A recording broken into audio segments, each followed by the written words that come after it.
Bienvenue dans Capsule, le supplément court de Déco Café. À intervalles réguliers, nous voyagerons avec une icône du design autour de son histoire. Une présentation en bien moins de temps qu'il n'en faut pour créer ces objets intemporels et ainsi aller à l'essentiel. Nous parlerons de fonctionnalité et d'esthétisme et donc de design appliqué et émotionnel. Pour cette première saison, j'avais envie de partager avec vous les objets qui me plaisent en vous disant tout ce que je sais à leur sujet. Alors insérez la capsule dans la machine et déco long tout de suite.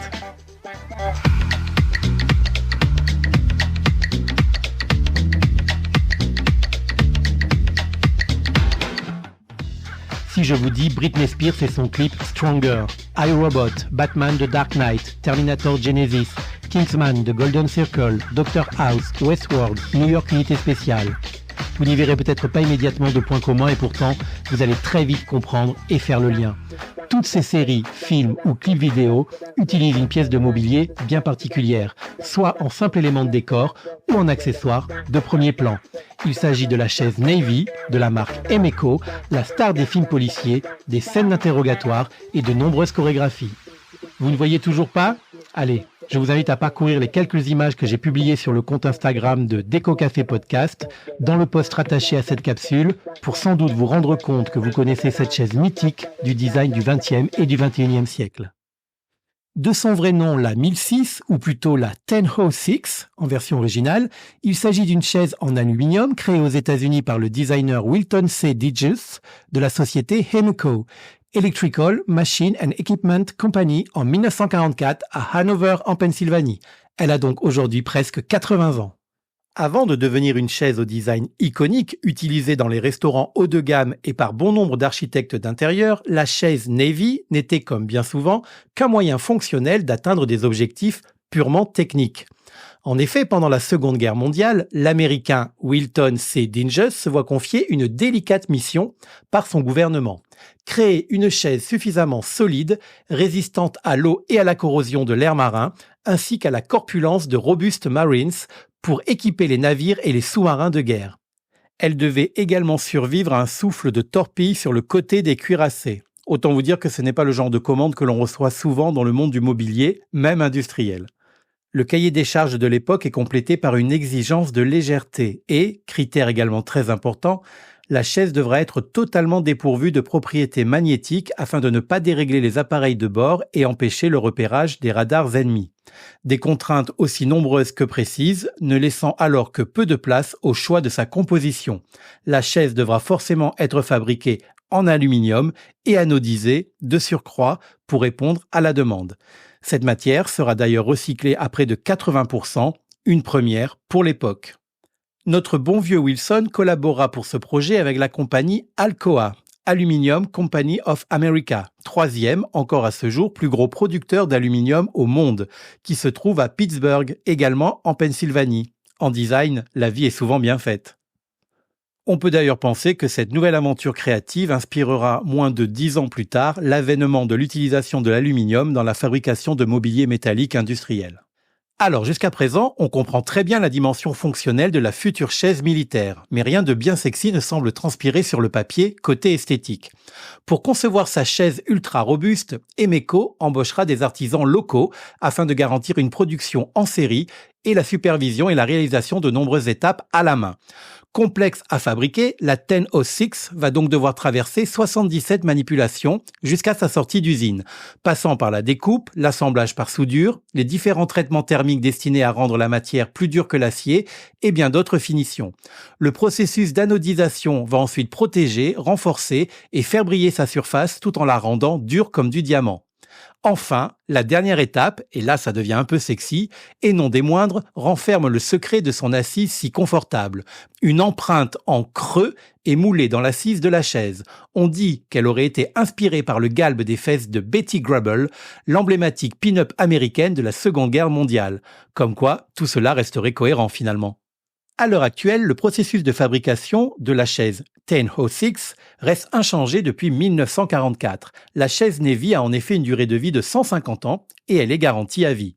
Lors du lancement de ce que l'on appellerait aujourd'hui un marché public, l'armée américaine avait consulté plusieurs autres entreprises pour les mettre en concurrence. La petite histoire dit que Dingus aurait, pour prouver la qualité de sa création, jeté la chaise Navy depuis la fenêtre d'un 6e étage et qu'elle était toujours intacte à l'atterrissage malgré quelques égratignures négligeables. Suite à cette démonstration pour le moins théâtrale, et parce qu'elle dépassait même les exigences de départ, c'est bien elle qui sera retenue par la marine. Après la guerre, Emeco a voulu étendre sa gamme de meubles en aluminium au marché civil. Mais c'est le gouvernement américain qui reste son meilleur client jusque dans les années 70. L'usine fonctionne donc à plein régime et ses chaises phares équipent en plus des navires, les prisons, les hôpitaux et les commissariats. Seulement, il y a toujours un mais, l'argument qui a fait le succès de la chaise Navy va se retourner contre elle, parce qu'elle est tellement résistante qu'on n'a pas besoin de la remplacer. C'est dramatiquement logique. Les ventes chutent alors considérablement, et notamment à la fin de la guerre froide. En 1979, Jay Buchbinder, un ingénieur californien de chez Herman Miller, passionné de chaises, vient à la rescousse de Emeco, en difficulté. Lui-même propriétaire d'une fabrique de mobilier pour les chaînes de fast-food, il voit tout le potentiel de la chaise Navy et rachète l'entreprise. Il faudra attendre 2 décennies et la fin des années 90 pour assister à l'avènement du mobilier industriel et au redressement de Emeco. Se refaisant progressivement une santé, le chiffre d'affaires et les effectifs de l'entreprise tripleront dès 1998. Un tel redressement ne passant pas inaperçu, les créateurs de tous bords commenceront à s'intéresser à la chaise emblématique. Giorgio Armani en commandera par exemple un nombre conséquent pour ses magasins et des designers comme Philippe Starck ou Terence Conrad en achèteront également pour équiper certains de leurs projets comme le Paramount Hotel à New York. Et là, j'aurais plutôt dû prononcer Paramount Hotel de New York. D'autres comme Norman Foster, Konstantin Gresic et Jean Nouvel collaboreront à leur tour avec Emeco. La 1006 atteignit alors son statut de rétro-chic et dès lors, tout le monde s'arrache la chaise devenue mythique et emblématique de son époque. Philippe Starck reviendra d'ailleurs une deuxième fois vers elle dans les années 2000 pour en créer une version mise à jour, la chaise Hudson. Et en 2001, la Navy Chair originale fait même son entrée au MoMA de New York. Une véritable consécration pour une chaise qui, au départ, n'avait que pour seule ambition de résister à la corrosion et aux torpilles prises sur les flancs. En parallèle, les chefs décorateurs des plateaux sont séduits et elle débute une carrière inattendue au cinéma et à la télévision. On la croise ainsi dans de nombreuses séries télé comme Sex and the City, Dr House ou la franchise des Experts, mais aussi au cinéma, dans The Dark Knight de Christopher Nolan, où Batman se confronte au Joker, ainsi que dans Matrix et bien d'autres scènes d'interrogatoire du 7e art. Utilisation qui lui vaudra d'ailleurs confirmation de son surnom de chaise de prison, notamment dans les conversations en Europe. C'est ainsi que peut-être, sans la connaître ou la reconnaître, vous l'avez néanmoins inévitablement déjà croisée au moins une fois sur un écran depuis votre canapé. Et ce qui est sûr, c'est qu'à partir d'aujourd'hui, si elle est présente, vous ne la raterez plus. On continue à avancer dans les années 2000 jusqu'en 2006 où Coca-Cola a entamé une collaboration inattendue avec Emeco pour créer à partir de la 1006 originale une chaise dorénavant fabriquée à base de bouteilles de soda recyclées, entre autres, qui sera lancée en 2010. C'est la vague de l'éco-design.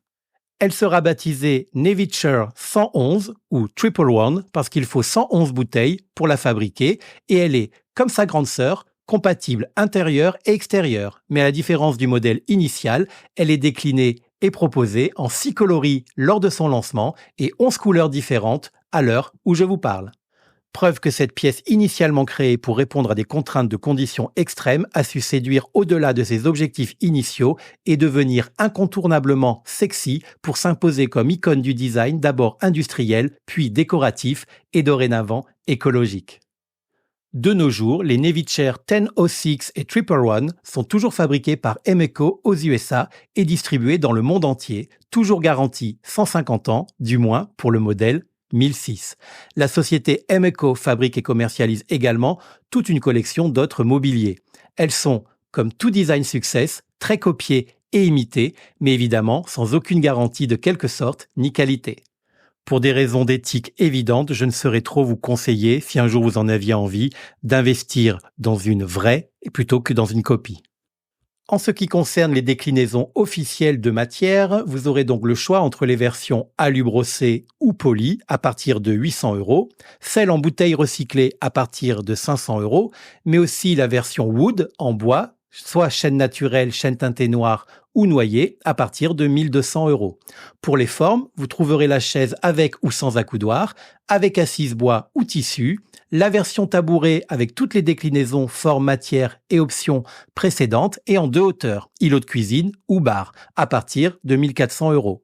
Ce sont toutes des Nevicher, mais plus forcément des 1006, leur nom de prototype pouvant dans certains cas, mais pas toujours, être individuellement décliné en fonction du modèle, comme 1004 pour la version avec l'assise bois, par exemple.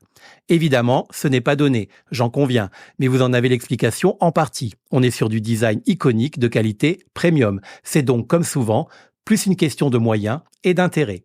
À La Réunion, et à ma connaissance, vous pouvez les commander et vous les procurer auprès du magasin C'est Clair ou de la société ABCD Mobilier, situés tous deux à Saint-Denis. Mais ce qui serait drôle, c'est qu'à l'écoute de ce podcast, l'une ou l'un d'entre vous se rende compte qu'il possède déjà un exemplaire de cette célèbre chaise depuis des années, sans jamais avoir soupçonné qu'elle ait une vraie valeur historique, industrielle, esthétique et du coup financière. Si vous saviez le nombre de fois que cela arrive. Au fait, je vais faire mon Steve Jobs. One more thing. Les meilleures années, Emeco fabrique plus d'1 million de chaises par an. Pas mal, hein? Et la Nevicher 1006 Original pèse toujours moins de 4 kg depuis sa création. 3 kg 200 exactement. Encore un atout de poids. Lol. Pour finir, la société Emeco est aujourd'hui dirigée par Greg Buchbinder, le fils de Jay, qui en a repris les rênes en 1999, date depuis laquelle tout va de nouveau bien pour elle. Voilà, je retire cette capsule de Déco Café de la machine pour aujourd'hui et je la remplacerai très prochainement. Si vous avez aimé l'arôme de cette émission, n'hésitez pas à vous y abonner et à la recycler à l'infini en la partageant autour de vous. Je vous invite également à la noter et à la commenter sur votre plateforme d'écoute préférée. Ça m'aide beaucoup tout en me faisant très plaisir. Je vous donne également rendez-vous dans quelques jours pour un nouvel épisode au format classique de ce podcast. En attendant, vous pouvez consulter les notes de l'émission pour compléter son contenu et visiter les comptes Instagram DCB Interiors Design et surtout Déco Café Podcast pour retrouver les posts qui illustrent cette capsule. Allez, on la retrouve à toutes.